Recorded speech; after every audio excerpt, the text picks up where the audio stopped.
নমস্কার, আমি স্নেহা চট্টরাজ আবারও আপনাদের সামনে নতুন পাঠ পর্ব নিয়ে চলে এসেছি। ভালো লাগলে লাইক কমেন্ট শেয়ার করতে একদমই ভুলবেন না। চলুন রাম ও নারায়ণ রামকে স্মরণ করে আজকের পাঠ পর্বটি শুরু করি। আমি যখন ক্লাস 6-এ পড়ি, পাঁচগাইছা বলে একটা জায়গা আছে, সুন্দর গ্রাম, নদীও আছে। সেখানে একটা বাড়ি আছে, কেউ থাকে না, কেউ শোয় না। বিকে নন্দী ডাইরেক্টরের ছিল, তারই জাতির বাড়ি। ওই বাড়িতে প্রচুর আম ধরে, গরমে কাঁঠালও হয়। ওই বাড়ির একজনের মামা থাকতেন। সে বলল, তোমাকে সবাই দেখতে চায়, চলো একদিন যাওয়া যাক। গেলাম। রাত্রে ওই বাড়িতে শুতে দিলেন। আগে কিছু বলেননি।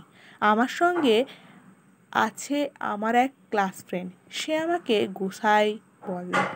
রাত্রি প্রায় 2টা হবে। ও বলে, গোসাই, একটা বাচ্চা হেঁটে হেঁটে যায়, একটা বাতি ছিল, কে যেন ফু দিয়ে নিভিয়ে দিল।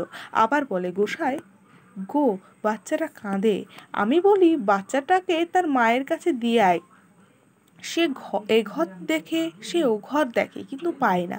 গোসাই নাই তো, কেউ নাই।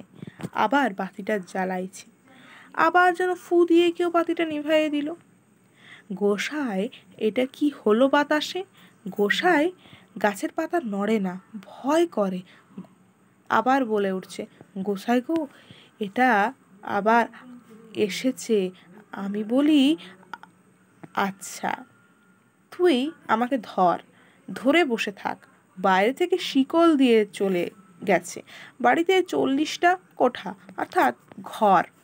আমি বলি, একটা কাম কর দেখি, বাতিটা নিয়ে দেখ ঘরের মধ্যে কে কে আছে। 2টা ঘর যেতেই ঠ্যাং দেখেছে, লোকটা দেখে নাই। আর লোকটা আমাকে বলে, গোসাই গো, নতুন কাপড় পরে একটা বুড়ি পোলতে পাকায়।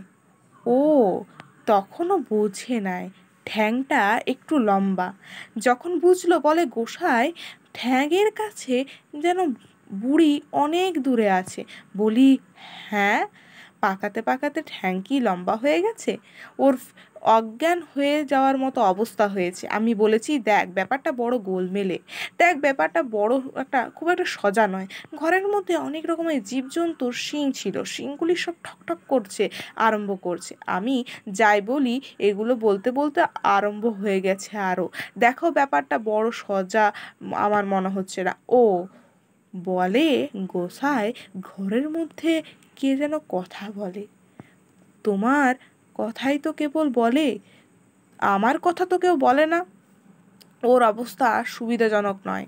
আমি তখন হরিদাস বলে সকলকে ডাক দিয়ে শিকলটা খুললাম। বললাম, তোমরা কি মানুষ মেরে ফেলবার মতলব করছো নাকি? তারা বলল, এখানে এই অবস্থা আজ বহু বছর ধরে চলছে। কাজেই যিনি এসেছেন তাকে এই ঘর দিয়েছি, তুমি থাকলে যদি ঠিক হয়ে যায়, তাই দিয়েছি।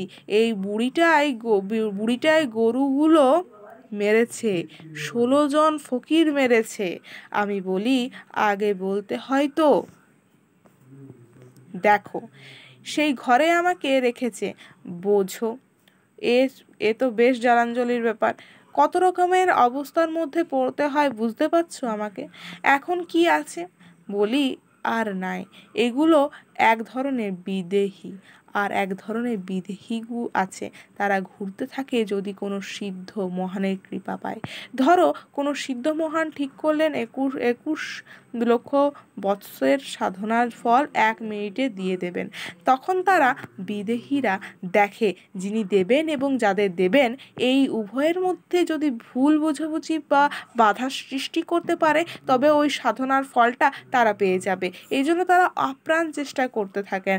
কাম, টাকা পয়সা ইত্যাদির সাথে সাথে দিয়ে নানাভাবে ত্রুটির ব্যবস্থা করে। প্রকৃতি সবার সাথে তুলে দিয়েছে সেই ক্ষমতা, যে ক্ষমতা নিয়ে সে নিজেকে রক্ষা করতে পারে, আবার নিজেকে শেষ করে দিতে পারে। অর্থাৎ বাঁচা বা মরা সবার নিজ নিজ হাতে। প্রকৃতির নিয়মে যারা অনিচ্ছায় মরে অর্থাৎ অস্বাভাবিকভাবে যাদের মৃত্যু হয় তাদের দোষ নাই, কিন্তু যারা আত্মঘাতী বা আত্মহত্যা করে মরে তাদের কোনো ক্ষমা হয় না। এরা প্রকৃতির নিয়মের বিরুদ্ধাচরণ করছে। তাই এই সব আত্মার হাহাকার, আত্মার যে ক্রন্দন ভাষার ব্যক্ত করা যায় না। এই আত্মার জায়গা যেখানে, সেখানে সেখানে শুধুই চিৎকার আর কান্নার রোল, শুধুই হাহাকার। অদ্ভুত পৈশাচিক জায়গা এই জায়গা। এখানে শুধু বরফের ঝড়, কুয়াশার ঝড় আর সর্বক্ষণ চলছে আত্মাতে আত্মাতে লড়াই। ওই বরফ যতক্ষণ না গলবে আত্মার হাহাকার আর চিৎকার থামবে না। এক এক দেশ এক এক রকম।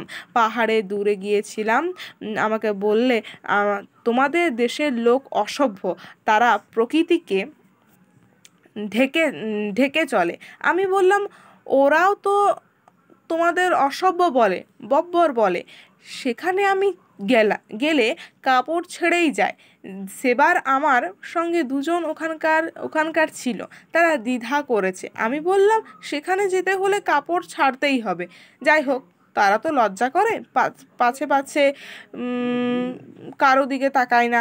ওই জিনিসটা মানে সহজ সহ্য ভাবটা আমাদের দেশে আনতে হলে অনেক দিন লাগবে।